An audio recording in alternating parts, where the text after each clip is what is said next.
সময়সীমা আজ শেষ। আগামীকাল জামায়াত ইসলাম সহ বিভিন্ন ইসলামপন্থী দলগুলোর যে একটি জোটের কথা বলা আছে, তারা একটা বড় ধরনের আন্দোলন কর্মসূচি ঘোষণা করেছে, সেটি কালকে হবে। এখন প্রশ্ন হলো, সরকারের কোর্টে পুরো বলটা, সিদ্ধান্ত সরকারকে দিতে হবে।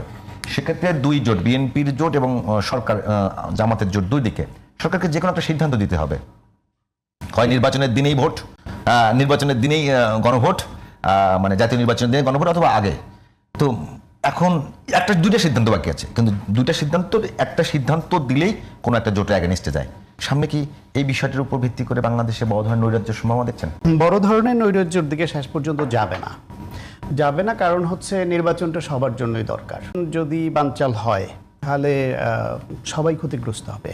সবচেয়ে বেশি ক্ষতিগ্রস্ত হবে জামাত ইসলাম, তারপর বিএনপি বড় দল হিসেবে তারা ক্ষতিগ্রস্ত হবে। এনসিপি জুলাই গণঅভ্যুত্থানের এরকম কথা তো আছে, 54 বছরে যে দল, এরকম কথা আছে 54 বছরে যে দলটি কোনো ক্ষমতার কাছাকাছিও যেতে পারেনি, সেই দলটি এখন ক্ষমতার কাছাকাছি গিয়েছে, ক্ষমতা প্র্যাকটিস করছে। আপনাদের পক্ষ থেকে এরকম কার কথা? জামাতের কথা বলছি সরাসরি। এরকম অভিযোগ আছে যে তারাই নির্বাচন পিছিয়ে গেলে তারাই সবচেয়ে বেশি সুবিধা পাবে।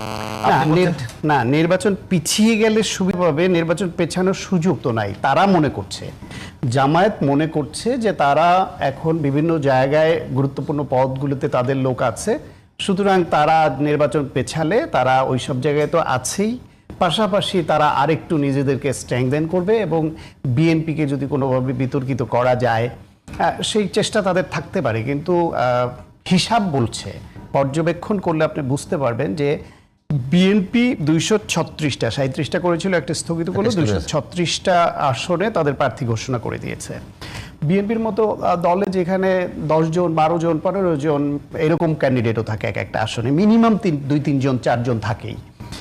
সেই রকম দলে এই প্রার্থীতা যখন ঘোষণা করলো, তারা অলরেডি মাঠে নেমে গেছে। এদের মধ্যে মেজরিটি অংশ কিন্তু তারা স্বপ্ন দেখা শুরু করে দিয়েছে যে সে মেম্বার অফ পার্লামেন্ট হচ্ছে। তারা তাদের কর্মী মোবিলাইজেশন করে ফেলেছে। এই মুহূর্তে এই নির্বাচন যদি বানচাল হয়, আপনার কি মনে হয় যে তারা উঠে আসবে? আসবে না। তাহলে আজকে জামায়াত যে কর্মসূচি দিচ্ছে নির্বাচনকে প্রশ্নবিদ্ধ করা, বানচাল পেছানোর জন্য, বিএনপি খুব ধৈর্যের সঙ্গে এটা মোকাবেলা করছে, অত্যন্ত সতর্কতার সঙ্গে। জামায়াতের এই উস্কানিতে বিএনপি পা দিচ্ছে না। এর আগেও বিক্ষোভ সমাবেশ দিচ্ছে, পাল্টা সরকার যে আলোচনা দেয়নি। আমি শেষ করি, বিএনপি পাল্টা কর্মসূচি দেয়নি। কিন্তু যদি এরকম পরিস্থিতি হয় যে এই কারণে নির্বাচন পিছিয়ে যেতে পারে, যেটা জামায়াতের নেতারা অলরেডি আওয়াজ তুলেছেন, দরকার হলে নির্বাচন 2 মাস পিছিয়ে যাবে, দরকার হলে পিছিয়ে যাওয়ার সুযোগ নাই।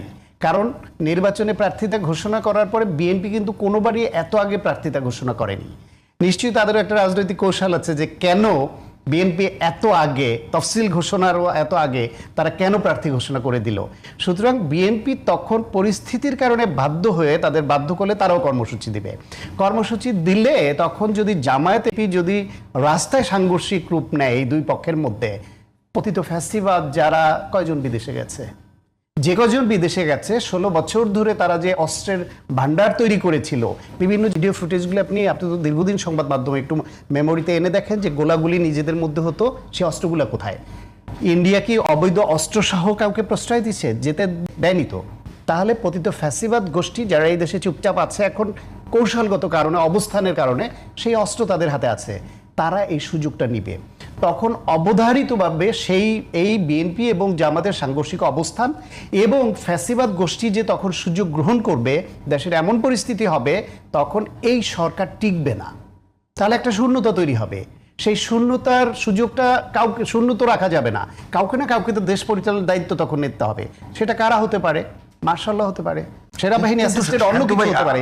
তাহলে কি আপনার এই জামায়াত, এই বিএনপি, এই এনসিপি কেউ মানে রক্ষা পাবে তখন? আপনার এই সংখ্যা যদি সত্য, শুধুমাত্র এখন জুলাইয়ের যে পক্ষ শক্তি যারা আছে রাজনৈতিক মাঠে, কিন্তু বিপক্ষ শক্তি কেউ নেই। আপনি এনসিপি বলেন, বিএনপি বলেন, জামাত বলেন, যাকেই বলেন, তো শুধুমাত্র মানে কে আগে ক্ষমতায় যাবে, মানে সে যে ক্ষমতাটা আগে কে ভোগ করবে, সবারই ক্ষমতা আসার সম্ভাবনা আছে, 2 দিন আগে অথবা পরে রাজনীতি করলে আসবে। কে আগে ক্ষমতায় যাবে, একটা কারণে কি এত বড় দূরত্ব?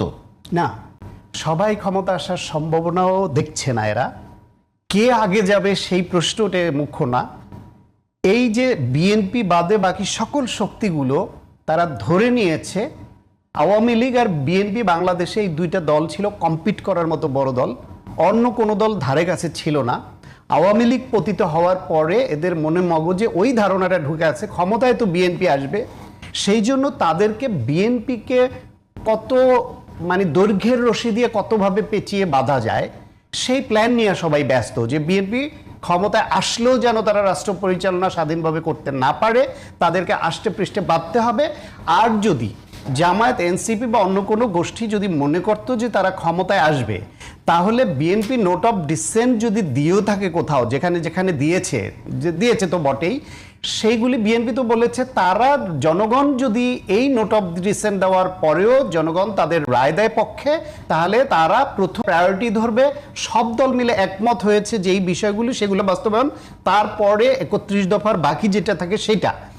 আর যদি জামায়াত ক্ষমতায় আসে, এনসিপি ক্ষমতায় আসে, তাহলে তারা তো এই জুলাই সনদের ব্যাপারে সবগুলোতেই একমত, তো তারা বাস্তবায়ন করবে, তাহলে তো কোনো সমস্যা থাকে না।